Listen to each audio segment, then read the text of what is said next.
नमस्कार। आज हमारे सामने एक ऐसा स्रोत है जिसे शायद करोड़ों लोग जानते हैं, कई रोजाना पढ़ते भी हैं।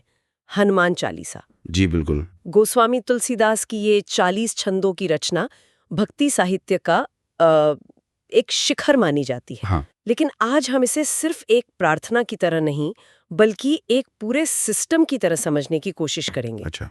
इसकी बनावट क्या है, इसके हर हिस्से का गहरा मतलब क्या है, और ये आज भी इतनी प्रासंगिक क्यों है। चलिए इसकी परतों को खोलते हैं। बिल्कुल, और ये सिर्फ एक गीत नहीं है बल्कि एक पूरी यात्रा है। हम देखेंगे कि ये प्रार्थना कैसे एक विनम्र शुरुआत से शुरू होती है, फिर हनुमान जी के विराट स्वरूप और शक्तियों का परिचय कराती है, उनके जो असंभव लगने वाले कार्य हैं उनका जश्न मनाती है, और अंत में पाठ करने वाले को सुरक्षा और मोक्ष का एक ठोस आश्वासन देती है। तो ये भक्ति, शक्ति और मनोविज्ञान का एक संगम है। हाँ, एक अद्भुत संगम है। शुरुआत ही बहुत दिलचस्प है। मतलब ये सीधे जय हनुमान से शुरू नहीं होती। नहीं। पहली चौपाई है श्री गुरु चरण सरोज रज निज मनु मुकुरु सुधारी। जी। यानी गुरु के चरण कमलों की धूल से अपने मन रूपी दर्पण को साफ करके। जी। दिव्य शक्ति की प्रशंसा करने से पहले गुरु की बात क्यों? ये थोड़ा अलग नहीं लगता? देखिए, ये एक बहुत ही गहरा मनोवैज्ञानिक बिंदु है। ये एक तरह से तैयारी का चरण है। तैयारी? हाँ। तुलसीदास कह रहे हैं कि ईश्वर की निर्मल महिमा को देखने के लिए पहले आपका दृष्टिकोण, आपका मन रूपी दर्पण साफ होना चाहिए। अच्छा। अगर दर्पण ही मैला है तो प्रतिबिंब कैसे साफ दिखेगा? गुरु यहाँ ज्ञान का प्रतीक है जो उस दर्पण को साफ करने में मदद करते हैं। तो ये विनम्रता का पहला पाठ है। बिल्कुल। महानता को समझने के लिए पहले खुद को तैयार करना पड़ता है। वाह। यानी ये सिर्फ एक परंपरा नहीं है, बल्कि एक तरह की मानसिक और आध्यात्मिक शुद्धि है। जी। और इसके ठीक बाद वे हनुमान जी से 3 चीजें मांगते हैं। बल बुद्धि विद्या देहु मोहि हरहु कलेश विकार। सिर्फ बल क्यों नहीं, या सिर्फ बुद्धि? इन तीनों का एक साथ क्या महत्व है? यही तो चालीसा की खूबी है। ये एक संपूर्ण व्यक्तित्व का खाका है। आप सोचिए, अकेला बल तो विनाशकारी हो सकता है अगर उसके साथ बुद्धि ना हो। सही बात है। और बुद्धि भी दिशाहीन हो सकती है अगर उसे विद्या यानी गहरे ज्ञान और विवेक का साथ ना मिले। अच्छा। हनुमान जी इन तीनों के संतुलन का प्रतीक हैं। इसलिए ये प्रार्थना सिर्फ शारीरिक शक्ति के लिए नहीं, बल्कि एक संतुलित, विवेकपूर्ण और ज्ञानी जीवन के लिए है। तो ये दिव्यता को समझने के लिए जरूरी उपकरण मांगने जैसा है। बिल्कुल सही। और फिर उनका सीधा परिचय आता है जो किसी सुपर हीरो की एंट्री जैसा लगता है। हाँ। जय हनुमान ज्ञान गुण सागर, जय कपीस तिहु लोक उजागर। जी। ज्ञान और गुणों के सागर, तीनों लोकों को प्रकाशित करने वाले। और फिर उनके कई नाम भी आते हैं, रामदूत, अंजनी पुत्र, पवन सुत।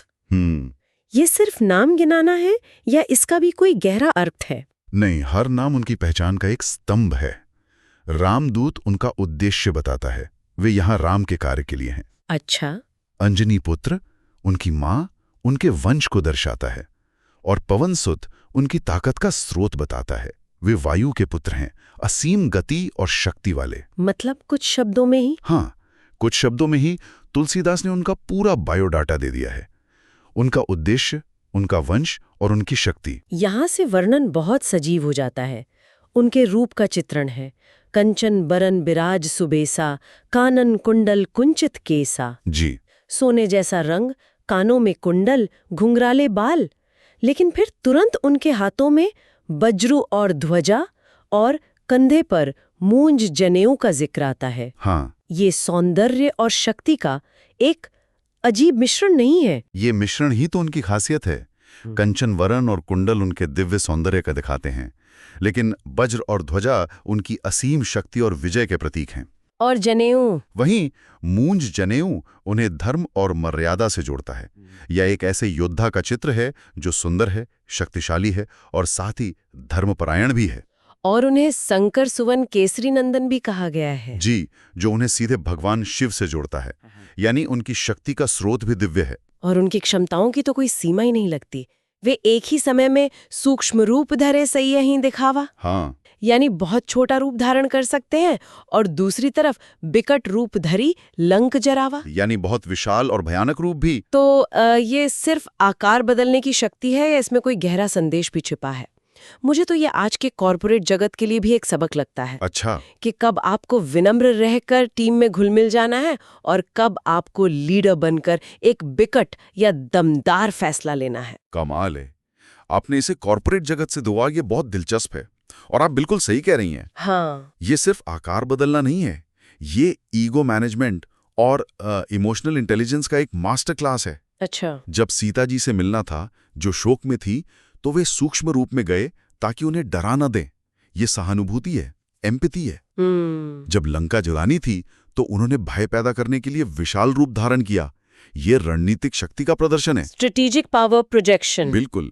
ये हमें सिखाता है कि सच्ची ताकत सिर्फ शक्ति होने में नहीं, बल्कि ये जानने में है कि कब, कहां और कितनी शक्ति का प्रयोग करना है।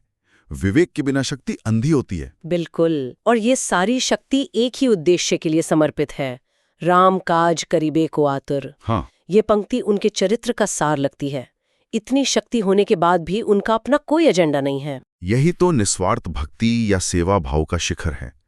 उनकी सारी अकल्पनीय क्षमताएं एक उच्च उद्देश्य के लिए हैं। यह हमें बताता है कि महानता व्यक्तिगत उपलब्धियों में नहीं, बल्कि किसी बड़े लक्ष्य के प्रति निस्वार्थ समर्पण में है। हनुमान जी के इन महान कार्यों को सुनने के बाद एक भक्त के मन में ये सवाल उठना स्वाभाविक है कि ये सब मेरे लिए क्या मायने रखता है। सही सवाल है। और चालीसा का अगला हिस्सा मानो सीधे इसी सवाल का जवाब देता है। हाँ, यहाँ से चालीसा का जो लहजा है वो बदल जाता है। अब यह वर्णन से हटकर एक तरह से भक्तों के लिए गारंटी कार्ड बन जाती है। Guarantee card? हाँ, ये सीधे तौर पर बताती है कि उनकी भक्ति करने से क्या फल मिलेगा। पहली और सबसे बड़ी गारंटी है सुरक्षा। संकट ते हनुमान छुड़ावे, मन क्रम वचन ध्यान जुलावे। ये एक बहुत बड़ा आश्वासन है, लेकिन कई लोग कह सकते हैं कि वे पाठ तो करते हैं, फिर भी जीवन में दुख और संकट आते। जी, ये सवाल उठता है। तो क्या हमें इन पंक्तियों को शाब्दिक रूप से लेना चाहिए या ये मानसिक शक्ति और सहनशीलता बढ़ाने का एक तरीका है? ये एक बेहतरीन सवाल है। देखिए, इसे दोनों स्तरों से देखा जा सकता है। एक स्तर पर यह आस्था और दिव्य हस्तक्षेप की बात है, लेकिन दूसरे और शायद ज्यादा व्यावहारिक स्तर पर यह मानसिक दृढ़ता या रेजिलियंस की बात करता है। अच्छा। जब आप लगातार हनुमान जी के गुणों का, उनकी शक्ति, उनकी बुद्धि, उनके समर्पण का ध्यान करते हैं, तो आप अनजाने में ही उन गुणों को आत्मसात करने लगते हैं। तो संकट गायब नहीं होता? शायद संकट गायब नहीं होता, लेकिन उस संकट का सामना करने की आपकी क्षमता कई गुना बढ़ जाती है। मतलब संकट उतना ही बड़ा रहता है, पर आप उससे ज्यादा बड़े बन जाते हैं। बिल्कुल सही पकड़ा आपने। और भूत पिशाच निकट नहीं आवे वाली पंक्ति का क्या इसे भी हम मेटाफोरिकल लेवल पर समझ सकते हैं? बिल्कुल। शाब्दिक अर्थ के अलावा भूत पिशाच हमारे अपने अंदर के डर हो सकते हैं, हमारी चिंताएं, हमारे नकारात्मक विचार, हमारे इनर डीमंस। हाँ, हमारे इनर डीमंस। जब आप महावीर का नाम जपते हैं तो यह आपके अंदर एक साहस और सकारात्मकता का संचार करता है, जो इन आंतरिक भयों को पास नहीं आने देता। इसी तरह नासे रोग हरे सब पीरा सिर्फ शारीरिक बीमारियों की बात नहीं करता, बल्कि मानसिक पीड़ा, तनाव और अवसाद जैसे रोगों को भी हरने की बात करता है। यह एक तरह का आध्यात्मिक और मनोवैज्ञानिक कवच है। सुरक्षा से आगे बढ़कर ये इच्छाओं की पूर्ति का भी वादा करती है। और मनोरथ जो कोई लावे, सोई अमित जीवन फल पावे। जी। और फिर वो पंक्ति आती है, अष्ट सिद्धि नवनिधि के दाता, असबर दीन जानकी माता। ये सुनने में बहुत बड़ा लगता है।